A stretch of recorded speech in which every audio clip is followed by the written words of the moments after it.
አሁን የምገኘው እጅግ በጣም የምንወዳቸውና የምናከብራቸው የካህኑ የቅዱስ ዘካርያስና የእናታችን የቅድስት ኤልሳቤጥ የደጋው መኖሪያ ቤታቸው ነው። ሁለት ቤት ነው ያላቸው፣ የቆላውና የደጋው ነው። ይሄ የደጋው መኖሪያ ቤታቸው ነው። ሌላው ልዩ የሚያደርገው ምንድነው? ወለላይቱ እመቤት እናታችን ድንግል ማርያም ከናዝሬት ገሊላ ቅድስት ኤልሳቤጥን ልትጠይቃት የመጣችበት ቤት ይሄ ነው ማለት ነው። ካህኑ ቅዱስ ዘካርያስና እናታችን ቅድስት ኤልሳቤጥ በትዳር ሕይወታቸው ይኖሩበት የነበረው ቤት ይሄ ነው ማለት ነው። ስለዚህ እናታችን ቅድስት ኤልሳቤጥ መጥምቀ መለኮት ቅዱስ ዮሐንስን ጸንሳ፣ እናታችን ድንግል ማርያም ደግሞ ጌታችንን ጸንሳ ልትጠይቃት የመጣችበት የተገናኙበት ይሄ ነው መኖሪያ ቤታቸውን እናያለን ማለት ነው።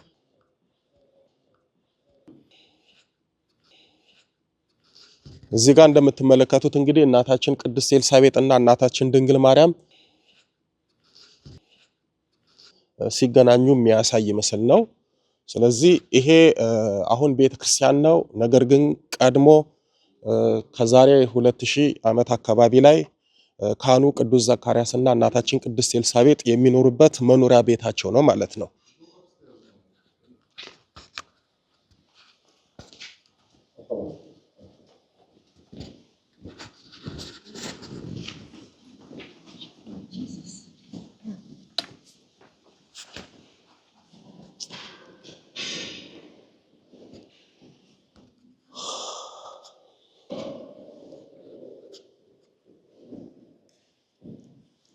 የአባታችን የቅዱስ ዘካርያስና የእናታችን የቅድስት ኤልሳቤጥ መኖሪያ ቤታቸው ይሄንን ይመስላል።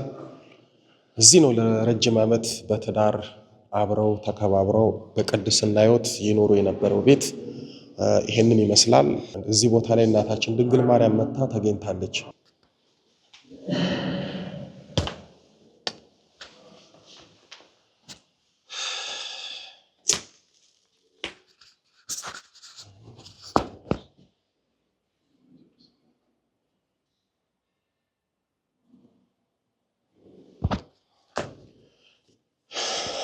የእናታችን የቅድስት ኤልሳቤጥ እና የአባታችን የካህኑ የቅዱስ ዘካርያስ መኖሪያ ቤታቸው ይሄንን ይመስላል። እዚህ ቦታ ላይ ለዓመታት በትዳር ሕይወት ኖረዋል። ወለላይቱ እመቤት ድንግል ማርያም ከናዝሬት ገሊላ መጥታ እዚህ ድረስ በእግሯ ነው በእውነት ገስግሳ መጥታ የጠየቀቻት። ይሄ ታምረኛ ቦታ ነው። በእውነት እግዚአብሔር የተመሰገነ ይሁን። የምወደውን የማገለግለውን የምዘክረውን መጥምቀ መለኮት ቅዱስ ዮሐንስን የወለዱትን የካህኑ የቅዱስ ዘካርያስና የቅድስት ኤልሳቤጥን በሥጋ ሕይወት መኖሪያ ቤታቸውን በማየቴ በጣም አምላከ ቅዱስ ዮሐንስን አመሰግናለሁ። በጣም የሚገርም ነው።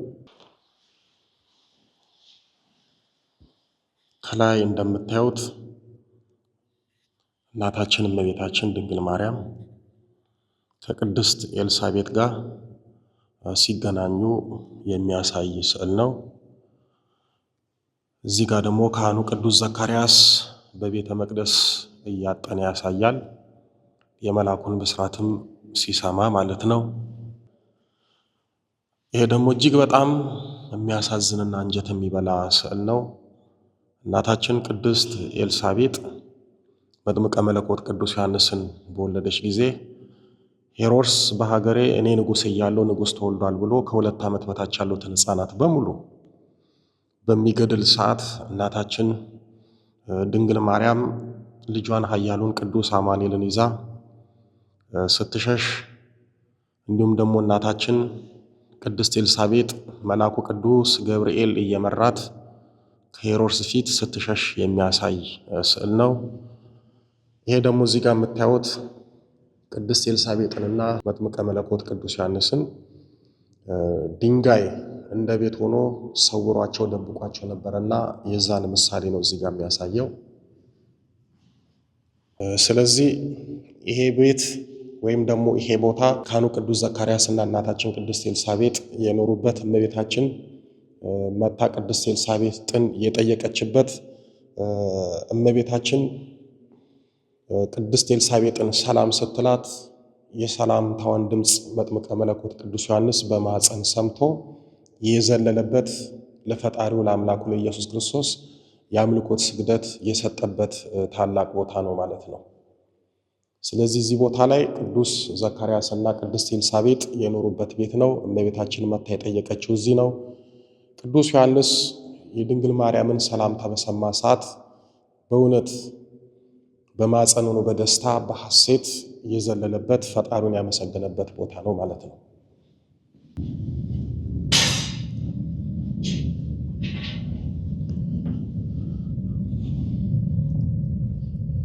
ስለዚህ የካህኑ የቅዱስ ዘካርያስና የእናታችን የቅድስት ኤልሳቤጥ መኖሪያ ቤታቸው ይሄንን ይመስላል።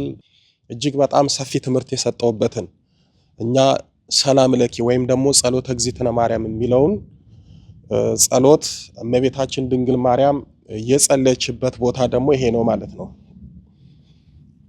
ማርያምም ማለች ነፍሴ እግዚአብሔርን ታከብራለች የሚለው ጸሎተ እግዝእትነ ማርያም እመቤታችን ድንግል ማርያም የጸለየችበት ቦታ ይሄንን ይመስላል። በጣም የሚገርማችሁ ጸሎተ እግዝእትነ ማርያም ወይም ደግሞ ሰላም ለኪ በሁሉም ቋንቋ በአብዛኛው በሚታወቁት ቋንቋዎች ተተርጉሞ ይገኛል። በእኛም እንደምትመለከቱት የሉቃስ ወንጌል ምዕራፍ 1 ቁጥር 46 እስከ 56 ጀምሮ ያለውን ጸሎት ቁጭ አድርገውታል። በ1946 ዓመተ ምህረት ነው ይሄ የተጻፈው።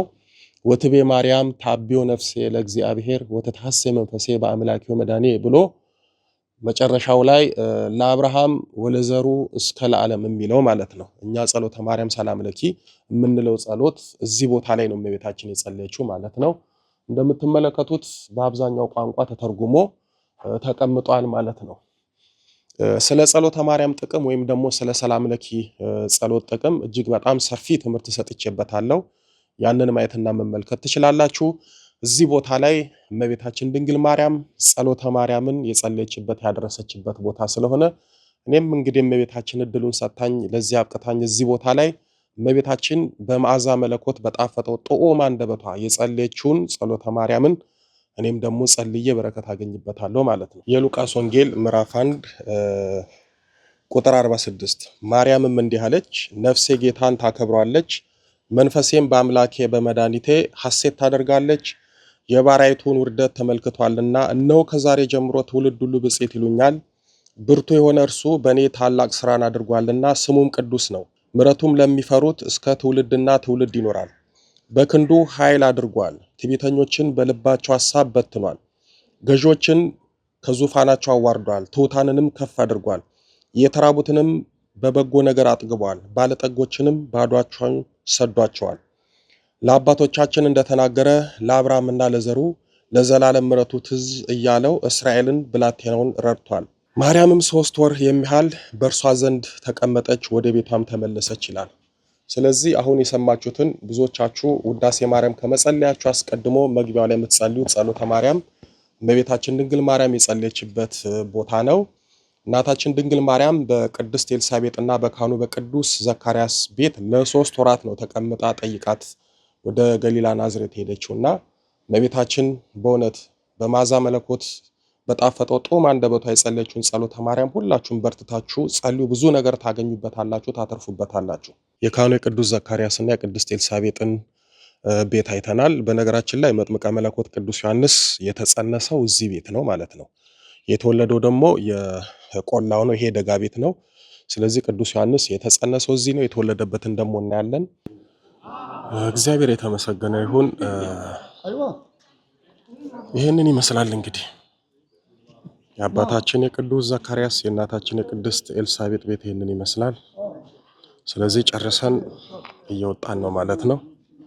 አሁን ቀጥታ የሚሄደው ወደ ቆላው ቤት ነው። ቆላው ላይ ቅዱስ ዘካርያስ እና ቅድስት ኤልሳቤጥ የሚኖሩበት ቤትና መጥምቀ መለኮት ቅዱስ ዮሐንስ የተወለደበት ቤት ነው። ስለዚህ አሁን ወደ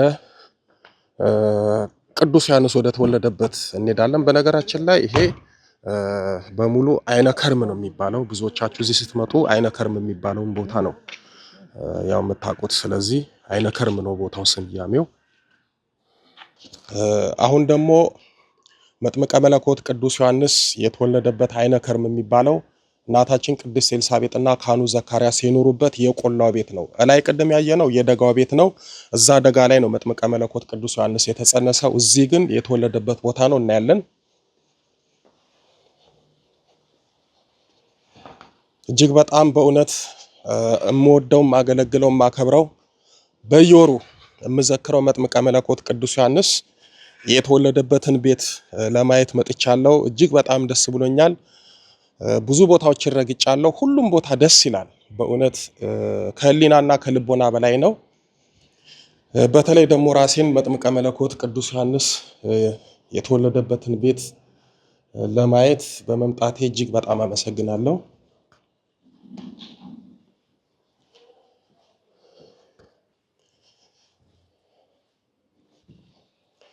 መጥምቀ መለኮት ቅዱስ ዮሐንስ የተወለደበት ቤት መጥቻለሁ። ቅዱስ ዮሐንስ የተወለደው እዚህ ነው።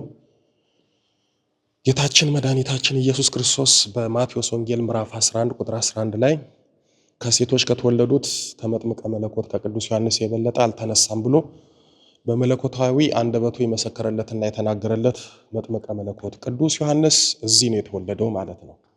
ስለዚህ እዚች ቦታ ላይ ቅዱስ ዮሐንስ ተወልዷል፣ እትብቱ ተቀብሯል ማለት ነው።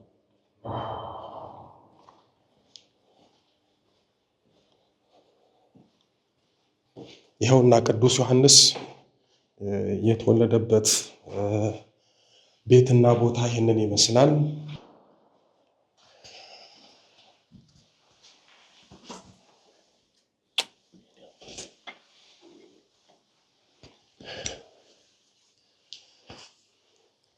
መጥምቀ መለኮት ቅዱስ ዮሐንስ የተወለደው ቦታ እዚች ጋ ነው ማለት ነው። እናታችን ቅድስት ኤልሳቤጥ መጥምቀ መለኮት ቅዱስ ዮሐንስን እንደወለደች ያስተኛችበት ቦታ ይሄ ነው። ቅዱስ ዮሐንስ ከተወለደ በኋላ እየተኛ ያደገባት ቦታች ናት ማለት ነው። ቅዱስ ዮሐንስ እዚች ቦታ ላይ ተኝቷል። ቅዱስ ዮሐንስ እዚች ቦታ ላይ የእናቱን የቅድስት ኤልሳቤጥን ጡት ጠብቷል። ቅዱስ ዮሐንስ እንደ ማንኛውም ሕፃን እዚህ ቦታ ላይ ተወልዶ ቆይቷል ማለት ነው። እጅግ በጣም ልዩ ነው። ምን ብዬ እንደምነግራችሁ አላውቅም። ተመስገን ነው፣ እግዚአብሔር ይመስገን። ራሴን እዚህ ቦታ ላይ ያገኛለሁ ብዬም አላሰብኩም። በእውነትም ወደው ማከብረው መዘክረው ቅዱስ ዮሐንስ የተወለደበት ቤትና ቦታ አምጥቶ ይህንን አሳይቶኛል። ክብር ምስጋና ይድረሰው ለቅዱስ ዮሐንስ።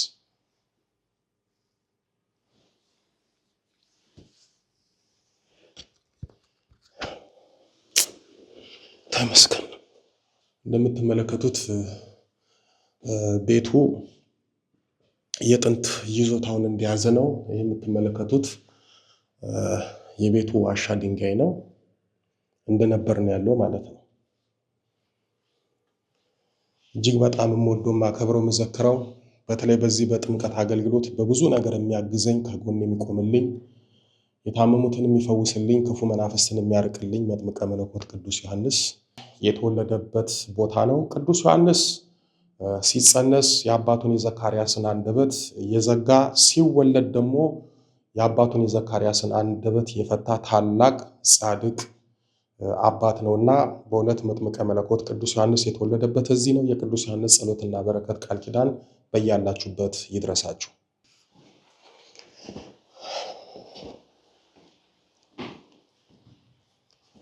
የቅዱስ ዮሐንስ እናትና አባት ቤት ይህንን ይመስላል። ቅዱስ ዮሐንስ እንግዲህ የተወለደበትን ቤት አይቼ ጸሎት አድርጌ በእውነት በሐሴትና በደስታ ተሞልቼ እየወጣሁኝ ነው።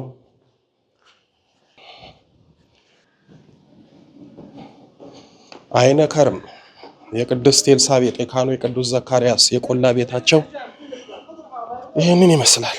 እግዚአብሔር ይመስገን።